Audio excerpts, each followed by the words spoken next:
If you were going to gather forces for an invasion, this is precisely how you would do it. 350,000 soldiers, 20,000 tanks, 2,450 warplanes, and 460 military helicopters are massing in the northern Saudi Arabia for a military exercise that is being called Northern Thunder. According to the actual official announcement, forces are being contributed by Saudi Arabia, the United Arab Emirates, Egypt, Jordan, Bahrain, Sudan, Kuwait, Morocco, Pakistan, Oman, Qatar, and Malaysia, and several other nations. This exercise will reportedly last for 18 days, and during that time, the airspace over northern Saudi Arabia will be closed to air traffic.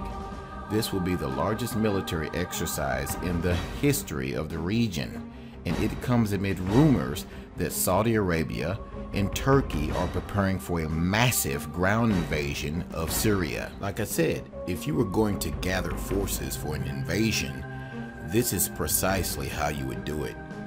Governments never come out and publicly admit that forces are moving into position for an invasion ahead of time. So military exercises are a common excuse that gets used for this sort of thing. If these exercises are actually being used as an exercise to mass forces near the northern Saudi border, then we should expect an invasion to begin within the next couple of weeks. If it happens, we should expect to see the Saudi coalition storm through western Iraq and into Syria from the south, and it is likely that Turkey will come in from the north. The goal would be to take out the Assad regime before Russia, Iran, and Hezbollah could react. For the past couple of years, Saudi Arabia, Turkey, and their allies have been funding the Sunni insurgency in Syria, and they were counting on these insurgents to be able to take down the Assad regime by themselves. The goal would be to take out the Assad regime before Russia, Iran, and Hezbollah could react. For the past couple of years, Saudi Arabia, Turkey, and their allies have been funding the Sunni insurgency in Syria, and they were counting on these insurgents to be able to take down the Assad regime by themselves. You see, the truth is that ISIS was never supposed to lose in Syria.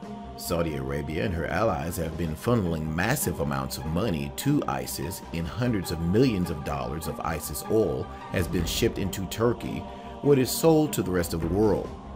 The major Sunni nations wanted ISIS and their other Sunni insurgent groups to take down Assad in the aftermath. Saudi Arabia and her allies intended to transform Syria into a full-blown Sunni nation. But then Russia, Iran, and Hezbollah stepped forward to assist the Assad regime. Russia air support completely turned the tide of the war, and now the Sunni insurgents are on the brink of losing. Aleppo was once the largest city in Syria, and Sunni insurgents have controlled it since 2012. But now relentless Russian airstrikes have made it possible for Syrian, Iranian, and Hezbollah ground forces to surround the city, and it is about to fall back into the hands of the Syrian government.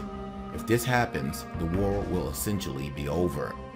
Saudi Arabia, Turkey, and their allies have invested massive amounts of time, money, and effort into overthrowing Assad, and they aren't about to walk away now. If the war was to end right at this moment, a weakened Assad regime would remain in power, and Iran and Hezbollah would be the dominant powers in the country for years to come. And once Assad died, it would be certain that Iran and Hezbollah would attempt to transform Syria into a full-blown Shiite nation. This is something that Saudi Arabia and Turkey want to avoid at all costs. So they are actually considering what was once absolutely unthinkable, a massive ground invasion of Syria. But if Saudi Arabia, Turkey, and their allies go in, they run the risk of a full-blown war with Russia, Iran, and Hezbollah. Just consider how serious this is. Okay, let's sum this up. If Saudi Arabia, Turkey, and their allies are going to conduct an invasion of Syria, the most likely time for this to happen will be by the end of this month during these military exercises. If we can get to March 1st and no invasion has happened yet, perhaps we can breathe a little sigh of relief. But if it does happen and the Russians and the Iranians decide to shoot back, it really could be the start of World War III. Now, we've been saying this on this channel for the last few years, that World War III was going to start in 2015 or 2016. If you have not been paying attention up until now, you need to start, because this really could literally change everything. This could really be the start of World War III. Stop being distracted.